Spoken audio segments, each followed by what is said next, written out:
तो स्वागत है आप लोगों का हमारे इस नए व्लॉग में। हम आए हैं दिल्ली के मोस्ट अंडररेटेड प्लेस जिसका नाम है जंतर मंतर।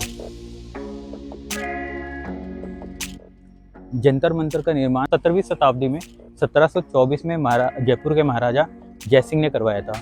इसका निर्माण करने का उद्देश्य उस टाइम पे खगोलीय अध्ययन का करना था। आइए देखते हैं जंतर मंतर।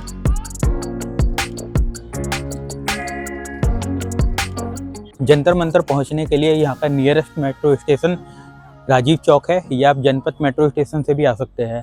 इसके अलावा यहाँ की एंट्री टिकट का प्राइस जो होता है वो 20 रुपये होता है, जो टिकट आप ऑनलाइन ऑफलाइन दोनों माध्यम से ले सकते हैं। ऑनलाइन का QR कोड मैंने डाल दिया है स्क्रीन पे, उससे ले सकते हो आप। इसके अलावा इसकी टाइमिंग जो होती है सुबह 9 बजे से शाम के 6 बजे तक होती है और ये एवरीडे खुला रहता है।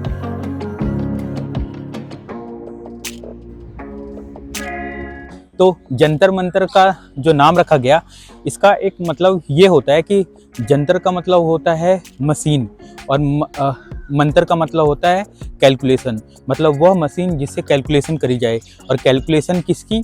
हमारे सौर मंडल की, हम टाइम की और ग्रहों की स्थिति की। इसलिए इसका नाम जंतर मंतर रखा गया था। जो जंतर मंतर होता है उसका जो कंस्ट्रक्शन करने का मेन रीजन था, मुगल काल में ना ग्रहों की दशा, पृथ्वी की दशा, इन दोनों को लेके जो तब के मुगल साम्राज्य के जो थे और जो हिंदू साम्राज्य के थे, उनमें हमेशा टकराव होता था। किसी का मत किसी भी ग्रह को लेकर स्पष्ट नहीं था। उसी को क्लियर करने के लिए जयसिंह ने इसका निर्माण कराया था। उन्होंने दिल्ली के साथ साथ और जगहों पे भी इसका निर्माण कराया था, ताकि वहाँ के जो ज्योतिष होते हैं, जो वहाँ के खगोल शास्त्री होते हैं, उन्हें इसका यंत्र के अध्ययन के द्वारा ग्रहों की स्थिति जानने के लिए कहीं दूर का सफर ना करना पड़े। तो जंतर मंतर में कुल 4 यंत्र हैं: सम्राट यंत्र, जयप्रकाश यंत्र, मिस्र यंत्र और राम यंत्र। इन चारों की अलग अलग स्पेशलिटी है कि ये किस लिए यूज़ किया जाता था।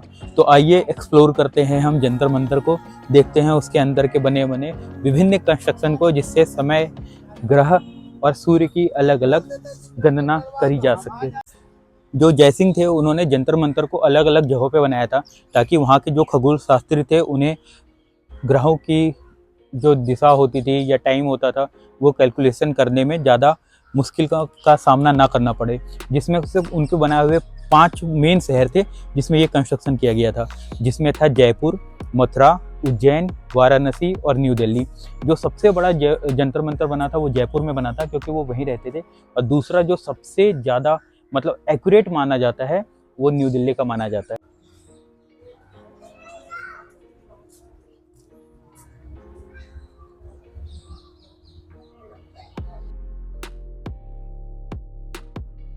जो कंस्ट्रक्शन है ना, ये दिखाता है कि उस समय का हमारा इतिहास, हमारा जो पुराना इतिहास है वो कितना आगे की हम सोच रहे थे।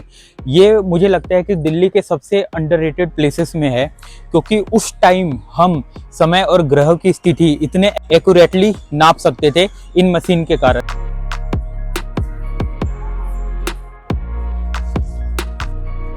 ये जो कंस्ट्रक्शन आप मेरे साथ देख रहे हैं, इसका नाम है रामा यंत्र। माना जाता है कि ये स्टार और सन की एक्चुअल ऑब्जर्वेशन देखने के लिए कराया जाता था। इसकी मदद से तारों व ग्रहों की जो एक्चुअल दशा होती थी वो नापी जाती थी, जो कि कुंडली बनाने में बहुत काम आती थी।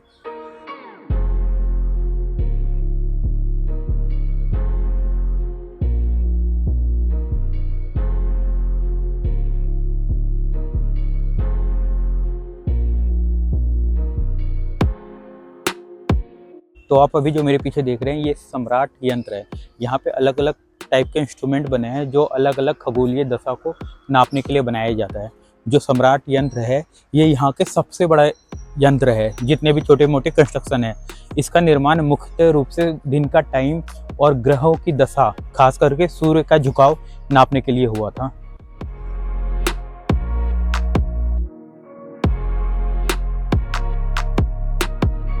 जो सम्राट यंत्र है ये देखोगे बहुत ऊंचा उठा हुआ है। इसके नीचे एक गहराई भी है। इस जो अंदर का गहराई है इसमें पानी भरा जाता था। उसके बाद ये जो ऊंची ऊंची इमारतें बना रखी है उसका जो रिफ्लेक्शन आता था पानी पे, उससे सूर्य की एक्चुअल पोजीशन नापी जाती थी, जिससे डिसाइड करा जाता था कि दिन का वह कौन सा समय है। अंदर जैसे वहाँ पे देख रहे हो वो सीढ़ियाँ हैं, उस सीढ़ियों पे पानी भरा जाता था। वो सीढ़ियों में एक लेवल तक पानी भरा जाता था। इसके बाद जैसे रिफ्लेक्शन आ रहा है, जितनी सीढ़ियाँ पानी में है और उसी के हिसाब से जो परछाई है, उसी के हिसाब से दिन का पूरा समय नापा जाता था।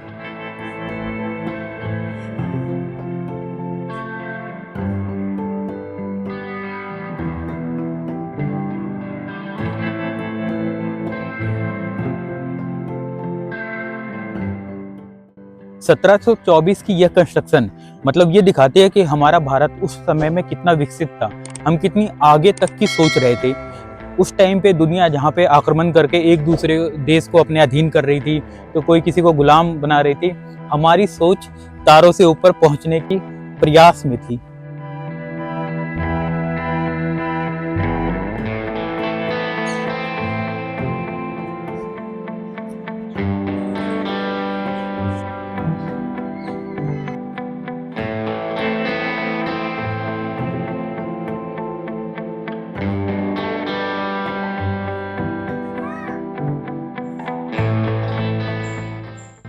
ये मेरे पीछे आप ऊंची सीढ़ी देख रहे हैं, ये कोई यंत्र नहीं है, बल्कि ये वो जगह है जहाँ पे ऊपर जाके वो परछाई को एक्यूरेटली देख पाते थे और ऊपर से देखने पे परछाई के अकॉर्डिंग वो सारी गणना करते थे।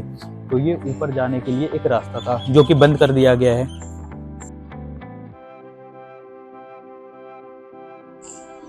अगर आप नीचे से देखोगे पूरा जंतर मंतर, तो आपको सारे कंस्ट्रक्शन वैसे दिखेंगे जैसे ये अधूरा है। इसे कंप्लीट रूप से जो देखने के लिए इसकी असली सुंदरता होती थी, वो ऊपर टॉप जाके दिखती थी। वहाँ से वो एक्यूरेटली दिखता था कि ये क्या कंस्ट्रक्शन है और ये क्या बना हुआ है।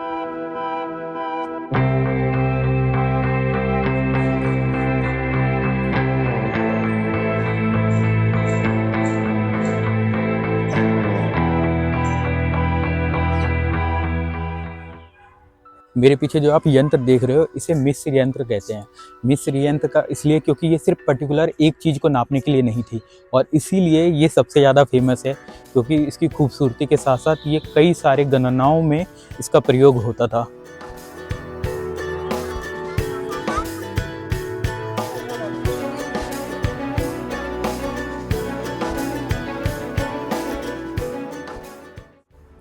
तो इसी के साथ ख़त्म करते हैं हमारा ये ब्लॉग। उम्मीद है वीडियो आपको पसंद आई। ऐसी और वीडियो देखने के लिए सब्सक्राइब टू रिवाइटिंग गैलरी।